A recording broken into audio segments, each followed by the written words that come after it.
Gregor the Overlander, Chapter 1, by Suzanne Collins. Part 1, The Fall. Chapter 1. Gregor had pressed his forehead against the screen for so long he could feel a pattern of tiny checks above his eyebrows. He ran his fingers over the bumps and resisted the impulse to let out a primal caveman scream. It was building up in his chest, that long, guttural howl reserved for real emergencies, like when you ran into a saber-toothed tiger without your club, or your fire went out during the Ice Age. He even went so far as to open his mouth and take a deep breath before he banged his head back into the screen with a quiet sound of frustration. Ugh. What was the point, anyway? It wouldn't change one thing. Not the heat, not the boredom, not the endless space of summer laid out before him. He considered waking up Boots, his 2-year-old sister, just for a little distraction, but he let her sleep. At least she was cool in the air-conditioned bedroom she shared with their 7-year-old sister Lizzie and their grandma. It was the only air-conditioned room in the apartment. On really hot nights, Gregor and his mother would spread quilts on the floor to sleep. But with 5 in the room, it wasn't cool, just lukewarm. Gregor got an ice cube from the freezer and rubbed it on his face. He stared out at the courtyard, where a stray dog sniffed around an overflowing trash can. The dog set its paws on the rim, tipping the can and sending the garbage across the sidewalk. Gregor caught a glimpse of a couple of shadowy shapes scurrying along the wall and grimaced. Rats. He never really got used to them. Otherwise, the courtyard was deserted. Usually it was full of kids playing ball, jumping rope, or swinging around the creaky jungle gym. But this morning, the bus had left for camp, and every kid between the ages of 4 and 14 had been on it, except one. "I'm sorry, baby, you can't go," his mother had told him a few weeks ago, and she really had been sorry, too. He could tell by the look on her face. "Someone has to watch Boots while I'm at work, and we both know your grandma can't handle it anymore." Of course he knew it. For the last year, his grandma had been slipping in and out of reality. One minute she was clear as a bell, and the next she was calling him Simon. Who was Simon? He had no idea. It would have been different a few years ago. His mom only worked part-time then, and his dad, who taught high school science, was off summers. He'd have taken care of Boots. But since his dad disappeared one night, Gregor's role in the family had changed. He was the oldest, so he'd picked up a lot of the slack. Looking after his little sisters was a big part of it. So all Gregor had said was, "That's okay, Mom. Camp's for kids anyway." He shrugged to show that at 11, he was past caring about things like camp, but somehow that had made her look sadder. "Do you want Lizzie to stay home with you? Give you some company?" she'd asked. A look of panic had crossed Lizzie's face at this suggestion. She probably would have burst into tears if Gregor hadn't refused the offer. "Nah, let her go. I'll be fine with Boots." So here he was, not fine. Not fine spending the whole summer cooped up with a 2-year-old and his grandma, who thought he was someone named Simon, he heard his grandma call from the bedroom. Gregor shook his head, but he couldn't help smiling a little. "Coming, Grandma," he called back, and crunched down the rest of his ice cube. A golden glow filled the room as the afternoon sunlight tried to force its way through the shades. His grandma lay on the bed, covered by a thin cotton quilt.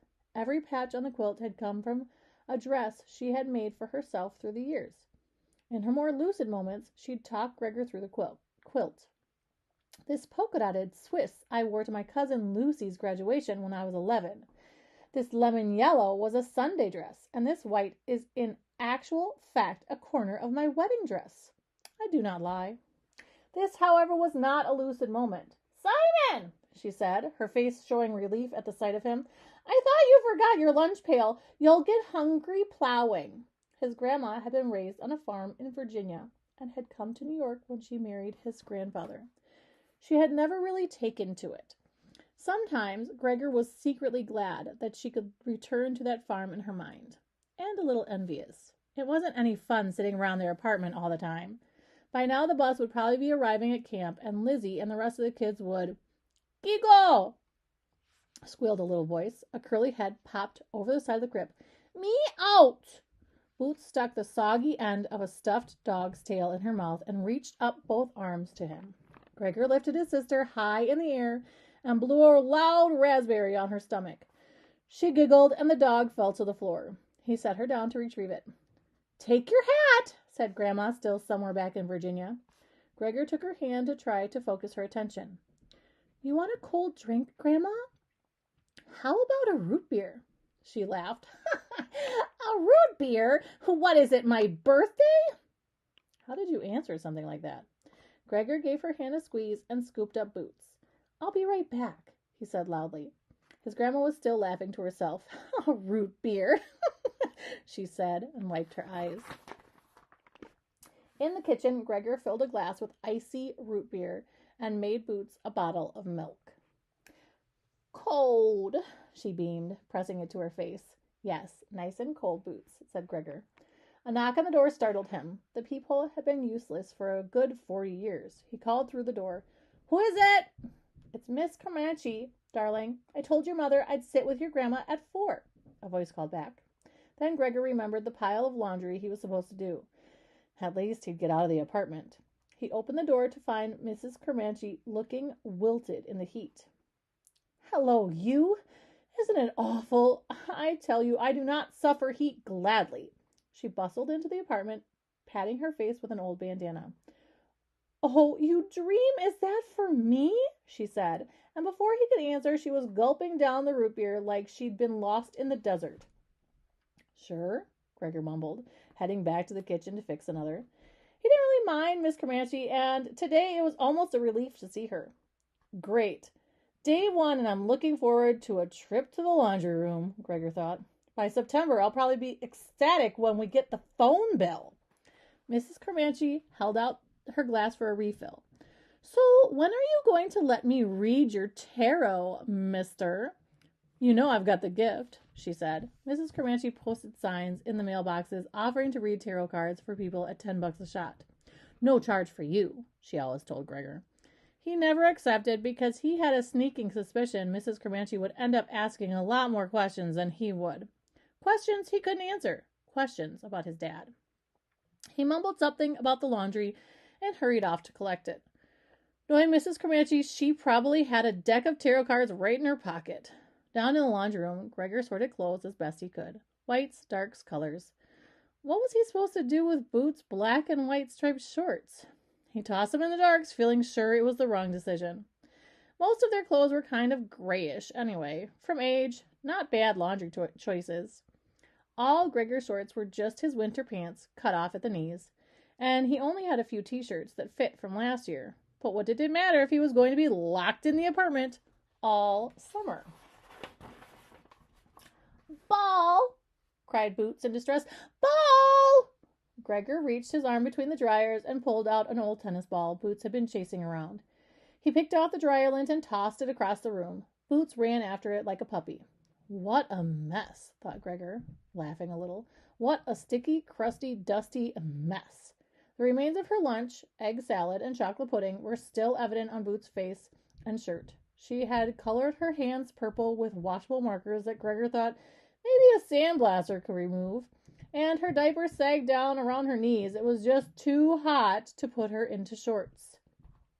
Boots ran back to him with the ball, dryer lint floating in her curls. Her sweaty face beamed as she held out the ball. What makes you so happy, Boots? He asked. Ball, she said, and then banged her head into his knee, on purpose, to speed him up. Gregor tossed the ball down the alley between the washers and dryers. Boots flew after it. As the game continued, Gregor tried to remember the last time he'd felt as happy as Boots did with her ball. He had some decent times over the past couple of years. The city middle school band had gotten to play at Carnegie Hall. That was pretty cool. He'd even had a short solo on his saxophone. Things were always better when he played music. The notes seemed to carry him to a different world altogether. Running track was good, too, pushing his body on and on until everything had been drummed out of his mind. But if he was honest with himself, Gregor knew it had been years since he'd felt real happiness. Exactly 2 years, 7 months, and 13 days. He thought. He didn't try to count, but the numbers automatically tallied up in his head. He had some inner calculator that always knew exactly how long his dad had been gone. Boots could be happy. She wasn't even born when it happened. Lizzie was only 4, but Gregor had been 8 and had missed nothing, like the frantic calls to the police, who had acted almost bored with the fact that his dad had vanished into thin air. Clearly, they'd thought he'd run off. They'd even implied it. It was with another woman. That just wasn't true. If there was anything Gregor knew, it was that his father loved his mother, that he loved him and Lizzie, that he would have loved Boots. But then, how could he have left them without a word? Gregor couldn't believe his dad would abandon the family and never look back. Accept it, he whispered to himself. He's dead. A wave of pain swept through him. It wasn't true. It couldn't be true. His dad was coming back because what? They needed him? No, thought Gregor. It's because I can feel it. I know he's coming back. The washer spun to a stop, and Gregor piled the clothes into a couple of dryers. And when he gets back, he'd better have a really good explanation for where he's been, muttered Gregor as he slammed the dryer door shut. Like he got bumped on the head and forgot who he was, or kidnapped by aliens. Lots of people get kidnapped by aliens on TV. Maybe it could happen. He thought about different possibilities a lot in his head, but they rarely mentioned his dad at home. There was an unspoken agreement that his dad would return. All the neighbors thought he'd just taken off. The adults never mentioned it, and neither did most of the kids. About half of them only lived with one parent anyway. Strangers sometimes asked, though. After about a year of trying to explain it, Gregor came up with the story that his parents were divorced and his dad lived in California. It was a lie, but people believed it. Well, no one seemed to believe the truth, whatever that was. And after he gets home, I can take him, Gregor said aloud, and then he stopped himself. He was about to break the rule. The rule was that he couldn't think about things that would happen after his dad got back. And since his dad could be back at any moment, Gregor didn't allow himself to think about the future at all. He had this weird feeling that if he imagined actual events, like having his dad back next Christmas or his dad helping to coach the track team, they would never happen. Besides, as happy as some daydream would make him, it only made returning to reality more painful. So that was the rule. Gregor had to keep his mind in the present and leave the future to itself. He realized that his system wasn't great, but it was the best way he'd figured out to get through a day. Gregor noticed that Boots had been suspiciously quiet. He looked around and felt alarmed when he couldn't spot her right away.